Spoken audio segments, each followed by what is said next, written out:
izinkan kami memperkenalkan diri terlebih dahulu. Nama saya Violeta Maulida Putri. Nama saya Lydia Prasetya. Nama saya Jennifer Aziki. Nama saya Nanda Supriyanti. Nama saya Sabila Raima Putri. Saya Nurul Fadila. Selanjutnya akan dijelaskan oleh Amelia.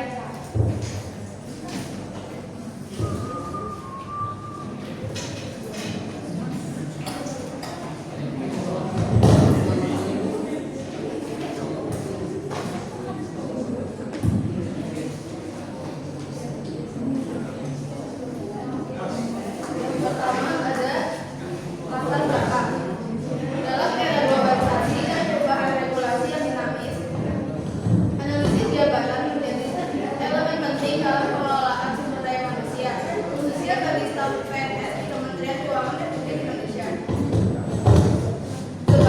Sebagai bagian dari birokrasi yang memegang peran strategis dalam pengelolaan keuangan negara, staf PNS Kementerian dituntut memiliki kompetensi dan kualifikasi yang sesuai dengan tugas dan fungsi masing-masing unit kerja.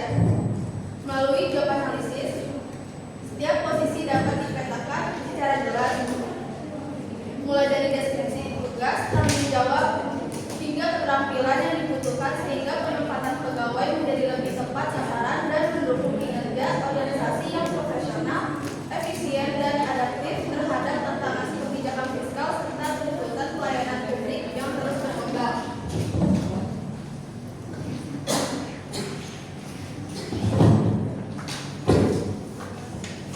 Selanjutnya di sini ada definisi manusia dan organisasi. Yang pertama ada manusia. Manusia adalah makhluk yang sangat sosial dan cenderung hidup dalam struktur sosial yang kompleks yang terdiri dari banyak kelompok yang saling bekerja sama dan bersaing, mulai dari keluarga dan jaringan kekerabatan hingga negara politik. Selanjutnya ada organisasi. Organisasi merupakan suatu wadah atau tempat bagi sekelompok orang dalam melakukan kerjasama dan mau terikat dengan peraturan yang telah disepakati, terpimpin dan terkendali dalam mencapai keberhasilan dan tujuan organisasi yang telah ditetapkan. Selanjutnya, apa itu struktur organisasi? Struktur organisasi adalah suatu susunan komponen-komponen atau unit-unit kerja dalam sebuah organisasi. Struktur organisasi menunjukkan bahwa adanya bagian kerja dan bagaimana fungsi atau kegiatan-kegiatan berbeda yang dikoordinasikan, dan selain itu struktur organisasi juga menunjukkan mengenai spesialisasi dari pekerjaan, saluran pemerintah maupun penyampaian laporan. Selanjutnya akan dijelaskan oleh teman saya Nana.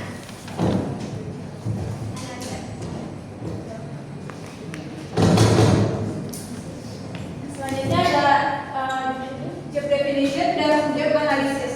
Job definition itu adalah aktivitas manusia untuk memenuhi kebutuhan hidup dan berkontribusi dalam produksi barang atau jasa. Bentuk dan statusnya bervariasi tergantung konteks. Tergantung konteks, budaya, dan keahlian. Misalnya olahraga, bisa jadi pekerjaan bagi atlet, tapi hanya hobi bagi orang biasa. Dan yang kedua ada analisis pekerjaan atau job analysis, yaitu proses sistematis untuk mengumpulkan dan memahami informasi tentang tugas, tanggung jawab, dan kualifikasi suatu pekerjaan. Hasilnya digunakan untuk mendukung rekrutmen, menilai penilaian kerja, pelatihan, dan perencanaan SDM dengan metode seperti wawancara, observasi, dan kuesioner. Ini penting untuk memastikan kesesuaian atau pekerjaan, tugas, dan tujuan organisasi. Selanjutnya ada alasan penting analisis pekerjaan. Alasan pentingnya analisis pekerjaan itu adalah proses penting dalam rekrutmen dan seleksi yang membantu mengidentifikasi tugas, tanggung jawab, dan kualifikasi suatu posisi guna memastikan kesesuaian calon karyawan Metode ini mendukung HRD dalam menyusun deskripsi dan spesifikasi pekerjaan secara akurat, serta meningkatkan efisiensi seleksi jika dilakukan dengan benar dan menggunakan metode yang tepat seperti wawancara, kuesioner, observasi, catatan harian, teknik kuantitatif, atau metode online. Analisis pekerjaan dapat mencegah kesalahan rekrutmen dan memastikan kualitas SDM tetap terjaga.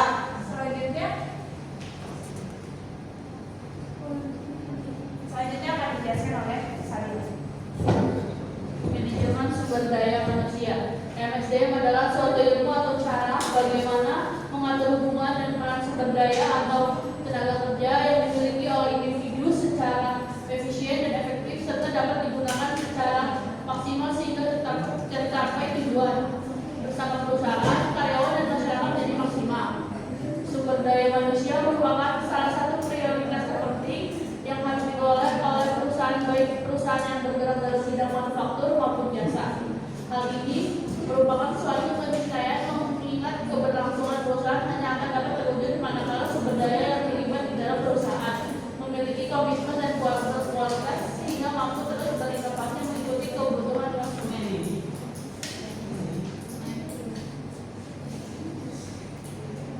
Selanjutnya, apa saja peran strategi SDM dalam organisasi itu dapat. Yang pertama itu pembentukan budaya organisasi yang berkelanjutan. Yang kedua ada pengelolaan konflik dan kesejahteraan karyawan. Yang ketiga ada peningkatan kinerja organisasi. Yang keempat ada pengembangan kapabilitas karyawan. Selanjutnya ada status yang akan diberikan oleh Amelia.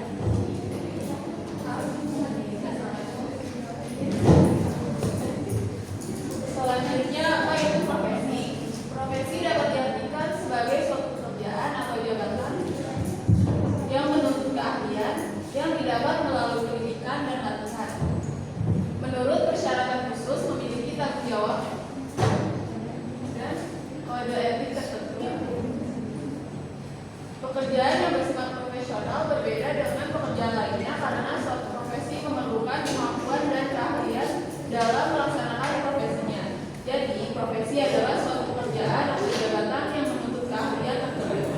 Artinya, suatu pekerjaan atau jabatan yang disebut profesi tidak dapat dipegang oleh sembarang orang, tetapi memerlukan persiapan melalui pendidikan dan pelatihan secara khusus. Selanjutnya yaitu definisi pegawai negeri Kementerian Keuangan. Pegawai negeri sipil yang singkat menjadi PNS adalah warga negara Indonesia yang memenuhi syarat tertentu dan diangkat sebagai pegawai aparatur sipil negara secara tetap oleh pejabat pembina kepegawaian untuk menduduki jabatan pemerintahan. Pegawai negeri sipil atau PNS di Kementerian Keuangan adalah aparatur sipil negara yang diangkat secara tetap oleh pemerintahan untuk menjalankan tugas di lingkungan Kementerian Keuangan sesuai dengan peraturan perundang-undangan. Pegawai negeri sipil di Kementerian Keuangan bertugas dalam bidang keuangan negara, termasuk pengelolaan anggaran, perpajakan, bea cukai, perbendaharaan negara, serta kebijakan fiskal guna mendukung kebijakan ekonomi nasional. Mereka diangkat berdasarkan sistem seleksi ketat dan pekerjaan sesuai dengan regulasi yang ditetapkan oleh pemerintah.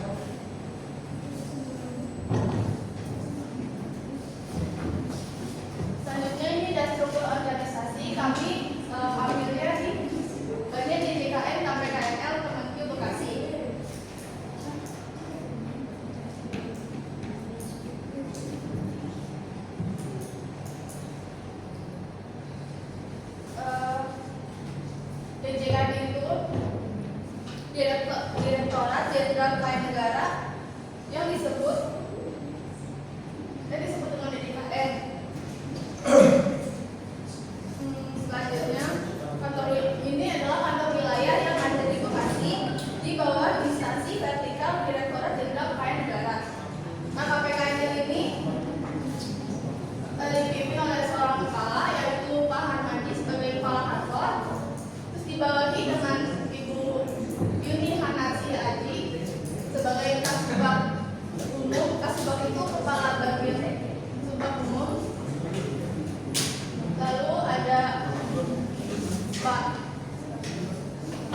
dan Pak Gunardi sebagai pelelang ahli muda, Pak Alim Bahri sebagai pelelang ahli muda,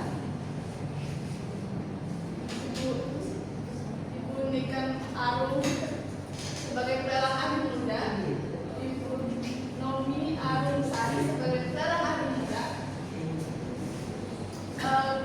Bu Anis Kasih sebagai pelelang ahli pertama, Bu Fariha sebagai pelelang ahli pertama, Pak Syaibur Rahman sebagai penilai pemerintahan muda, dan ada Pak Rio Abdi sebagai penilai pemerintah ahli pertama, dan Ibu Maharani Rusu sebagai penilai pemerintah pertama, dan Pak Palkita sebagai penata keuangan APBN, dan Endang Sulistiawati sebagai bendara pengeluaran.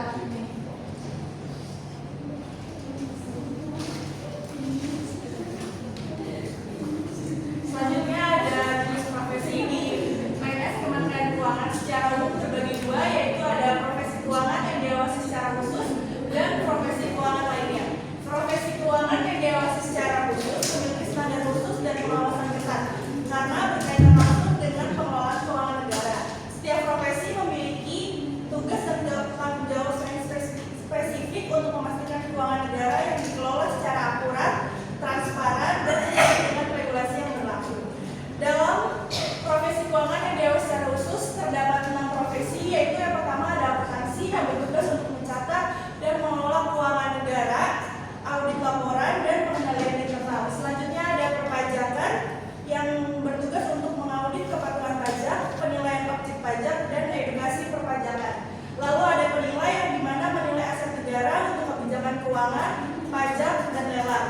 Selanjutnya ada aktuaria yang bertugas untuk mengelola resiko keuangan negara, terutama dana pensiun dan asuransi. Selanjutnya ada pabeanan, yaitu profesi yang bertugas untuk memeriksa barang impor atau ekspor, dan mencegah barang ilegal. Dan terakhir ada lelang yang dimana bertugas untuk lelang aset negara secara transparan dan akuntabel. Selanjutnya yaitu ada profesi keuangan lainnya dan terbagi menjadi 3. Yang pertama adalah analisis keuangan, yang dimana analisis kondisi ekonomi untuk kebijakan fiskal.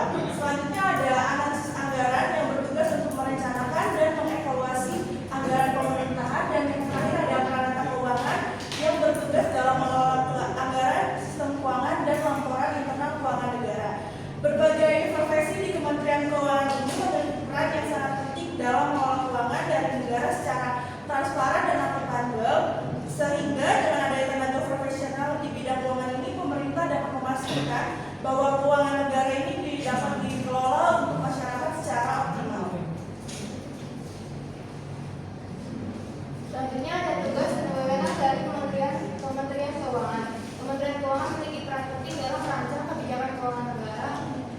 Tugas-tugasnya yang pertama itu adalah perusahaan kebijakan. Pada tahun pertama merumuskan, menetapkan, dan melaksanakan kebijakan di bidang perpajakan, penerimaan negara, dan pemeliharaan negara. Ini berarti Kementerian Keuangan bertanggung jawab dalam menyusun aturan dan langkah-langkah strategis mengatur pajak, mengelola pemasukan negara dari berbagai sumber, dan mengatur kas negara atau pemeliharaan agar pelaksanaan APBN tetap berjalan dengan baik. Pada poin yang kedua, merumuskan, menetapkan, dan memberikan rekomendasi kebijakan fiskal dan faktor keuangan. Kemenku juga merancang alat kebijakan fiskal, misalnya pengeluaran dan pendapatan negara, serta kebijakan sektor keuangan seperti perbankan, pasar modal, dan lembaga keuangan non-bank agar tetap stabil dan mendorong pertumbuhan ekonomi nasional. Yang kedua, itu adalah merumuskan, menetapkan, dan melaksanakan kebijakan di bidang perpajakan, penerimaan negara, dan pengendalian negara. Bagian ini menekankan bahwa Kemenku tidak hanya membuat kebijakan, tetapi juga menjalankan dan mengawasi implementasi agar sesuai dengan tujuan fiskal nasional. Merumuskan, menetapkan, dan memberikan rekomendasi kebijakan fiskal dan sektor keuangan. Selain menjalankan kebijakan yang sudah ditetapkan, Kemenku juga terus mengkaji dan memberikan masukan untuk menyesuaikan kebijakan fiskal dan keuangan dengan kondisi ekonomi yang dinamis. Yang ketiga adalah pengawasan.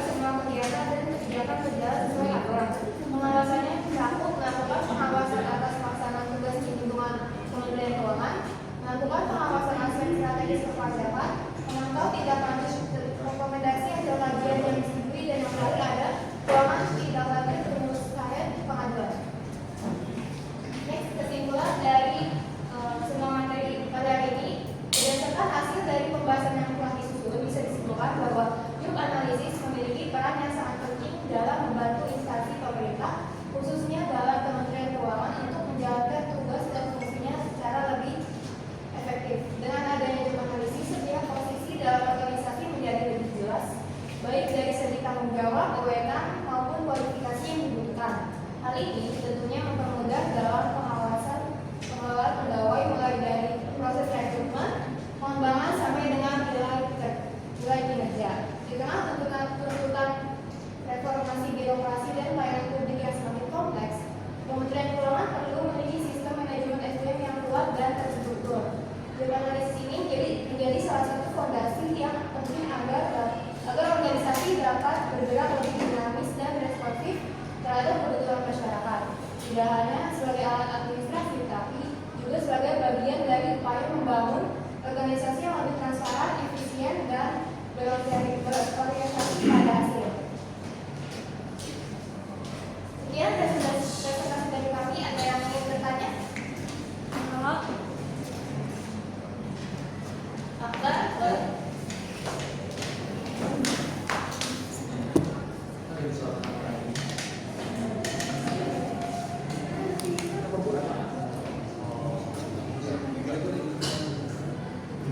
Baik, nama saya Akbar Zulfatul Martin dari kelompok 3.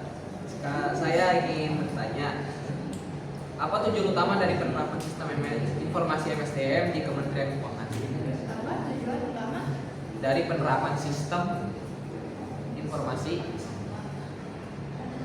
MSDM di Kementerian Keuangan. Ya, sekian, terima kasih. Ada lagi? Semua. Cewek?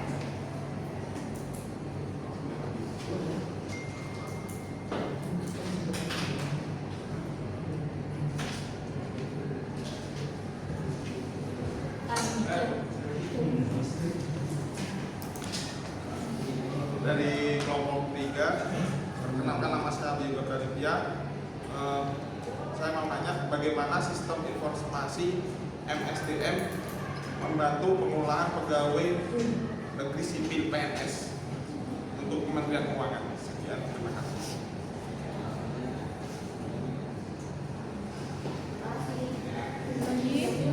Ya, satu lagi.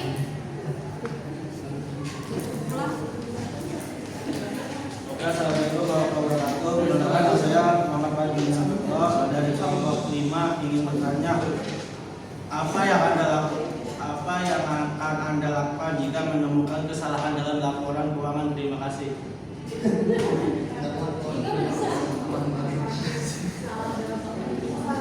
Apa yang akan Anda lakukan jika menemukan kesalahan dalam laporan keuangan? Terima kasih. Maksudnya lebih ke tugasnya dari Hewan.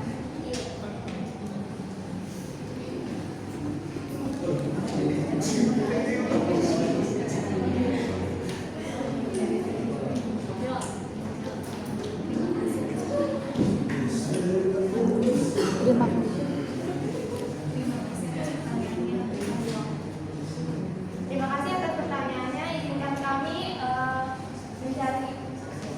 melakukan diskusi terlebih dahulu untuk menjawab pertanyaan teman-teman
Pertanyaannya, apa tujuan utama dari penerapan sistem informasi MSDM di Kementerian Keuangan?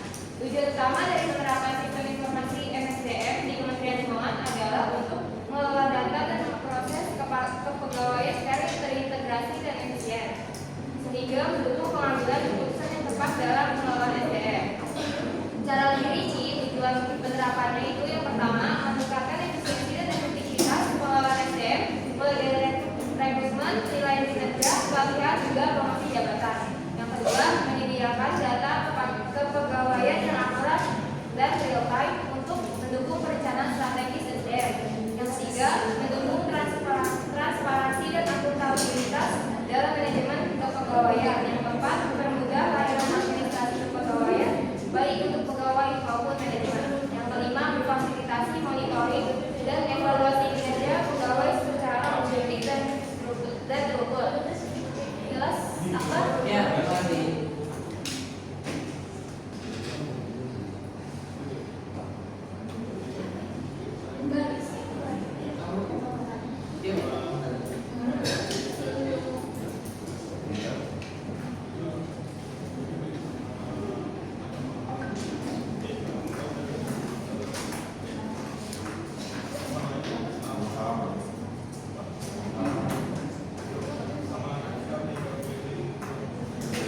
Saya akan menjawab pertanyaan dari Abioga. Jadi pertanyaannya, bagaimana informasi MSDM membantu pengelolaan pegawai negeri sipil di Kementerian Keuangan?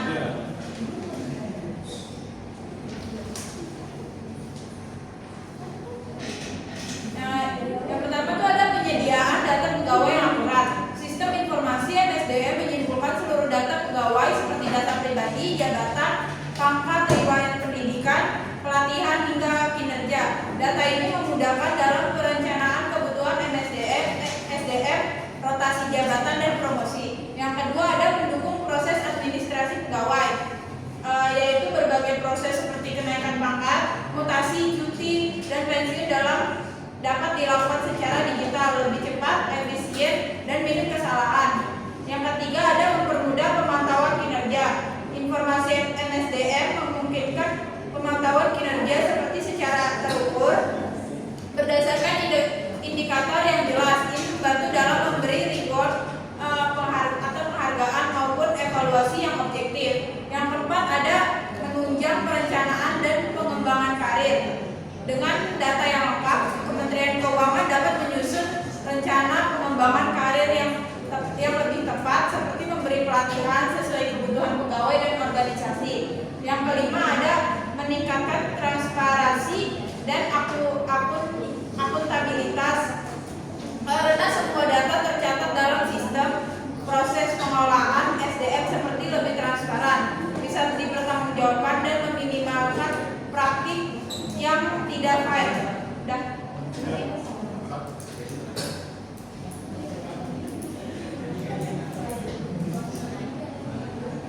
Selanjutnya pertanyaan dari Farid, yaitu jika Anda menemukan kesalahan, apa yang Anda akan lakukan untuk membenarkan laporan keuangan tersebut?